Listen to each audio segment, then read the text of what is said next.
Hi, everyone. So, this is Dr. Christy Taylor. I'm a certified professional career coach, and today is Wednesday. This is my third day going live on both TikTok, Facebook, and I'm really excited about tonight's topic. I'm going to be talking a little bit about developing your professional presence and maintaining a positive mindset, and also just building self confidence. So, really building on the stuff that we talked about on Monday and Tuesday. So, just a little bit about me.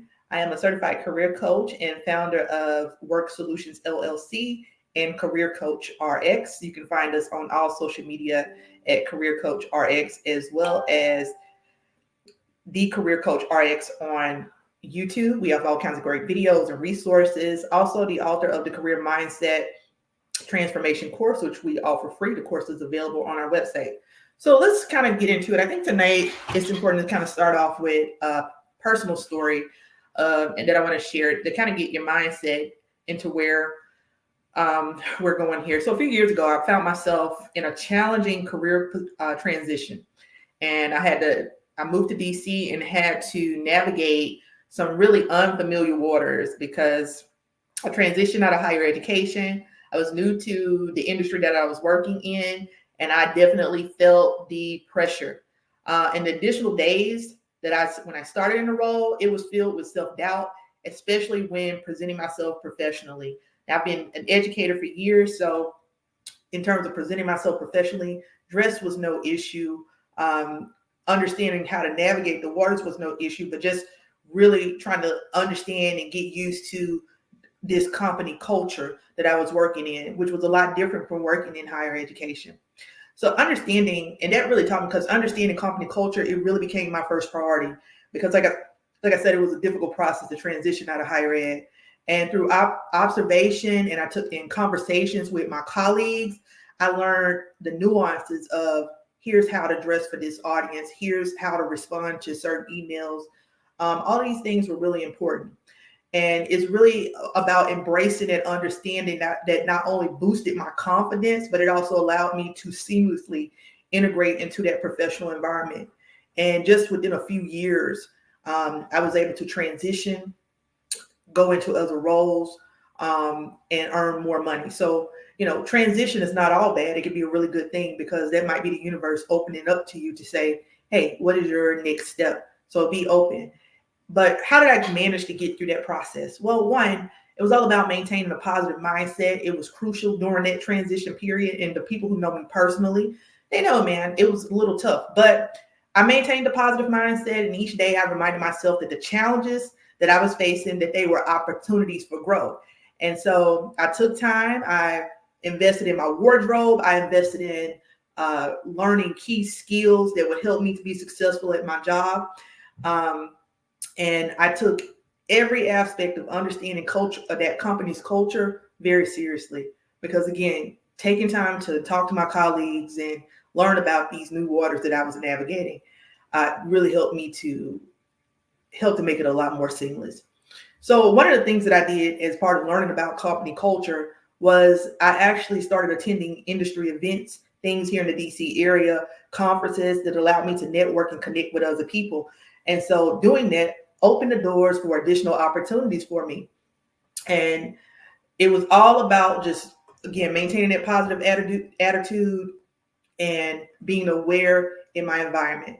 And so that's what we're going to talk about tonight, in terms of, okay, you have the confidence, you have the positive mindset, but are you projecting that? Are you taking time to really know the culture that you're working in, learn the environment, and are you open to learning new skills? And that's going to continue to build on what we're going to talk about tomorrow. So the first thing, in terms of understanding company culture, get to know your colleagues in a professional manner, and find you a mentor within that organization who will be willing to show you how to navigate the ropes. Usually when you come into a larger company or organization, there will be people who will be assigned to serve as your mentors, or as part of new employee orientation. It just depends on where you are, but take some time to get to know people in your organization and ask them to help you to navigate those waters if it's something that you're not used to doing. And the more that you go about the process of really learning the organizational culture, the more confident you're going to become in how to identify professionally with the specific nuances of that organization. Now, the next thing is company culture is also about being aware of wardrobe, how you dress, how you blend in. Because coming out of higher education, right, depending on the role that I was playing, I could dress more casually, or there was times I used to keep I would keep a jacket in my office just in case, some events were happening on campus. So be versatile in your wardrobe. Invest in staple pieces that you're going to be able to use in different scenarios. And just understand that a well-chosen wardrobe is going to help you project the confidence that you need to be able to be successful in that role. But you also got to have the skill set, right? Be aware of your company's policies and be adaptable. Let's talk a minute about that. Adaptability. For the last couple of days, I've been talking about positive mindset, but I've also expressed the importance of being realistic about how you go about the process, because things are going to happen. So you'll hear me say this every night that I come on here and I talk to you live. Have a positive mindset. Maintain a great attitude. The more that you focus on doing that, it's going to help you to be more adaptable when situations happen. And so if you are new to a company, organization, it's likely that you're going to make mistakes, right? Because you're not familiar with that. But don't let that ruin everything that you work for, or, it's just a moment in time. Things are going to happen. But being aware and being adaptable, understanding that the environment that you may have come from is totally different, and being open-minded to that change is going to help you be successful. Successfully adapting to different environments is going to boost your confidence, because you can work any room. So be open-minded about the places and the situations where you work. I think I've made several transitions in the last few years that has allowed me to adapt.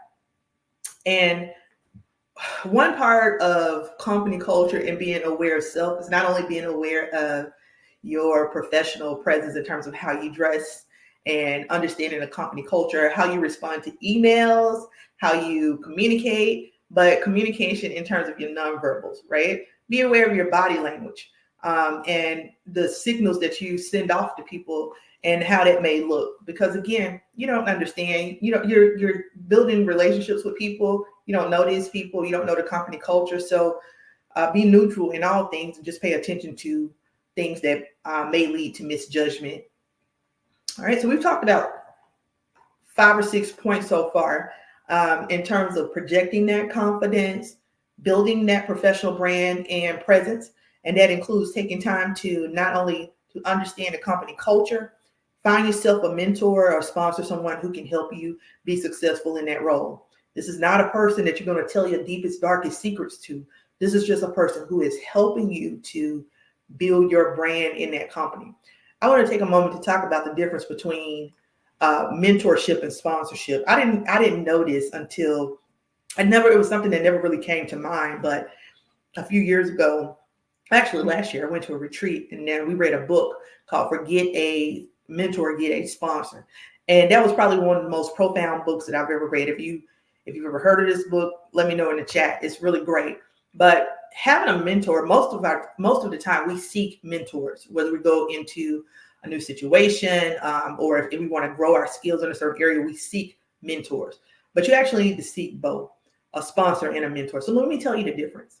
A mentor is somebody who's going to help you to navigate the waters, who's going to help you to learn that company culture, someone you could go to who may be a level or two above you and can help you to really get an understanding of how to deal with challenges in that role. But the sponsor is the person who is going to sit in the room and say your name. When you're not present, the sponsor is the person who's championing you.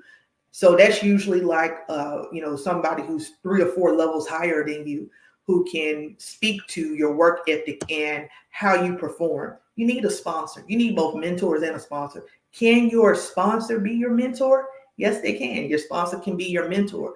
But the most vivid example that I can give you is if I want to be a company president, right? I might have a frontline manager as my mentor because that person is is helping me to navigate the waters. They're helping me to learn a little bit more about the culture of the organization. But if I want to be a president, I need to get in front of somebody who's in that type of role and connect with them, and so that they can understand my work ethic. Because the person who's serving as that frontline supervisor, they can give you a good recommendation, but they can't get you to that position. You need somebody who's going to give you the type of work and tasks and projects that it's going to take to build your resume, your reputation, so that you can perform at the level that you need to progress in your career. And that's what a sponsor can do for you. So be aware of that.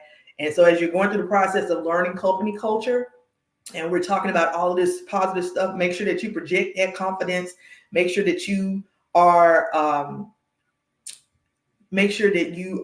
seeking out and learning who those key movers and shakers in that company are, so that you can get a chance to connect with them. So we've talked about everything from company culture, understanding dress codes, being able to adapt to different environments, paying attention to your body language, being able to connect with mentors and sponsors. And that kind of builds on item number 8, which is just kind of us pointing out the importance of networking, right? So as you go through the process of learning company culture, network. So great example here. I mentioned earlier, I shared my story about making a career transition.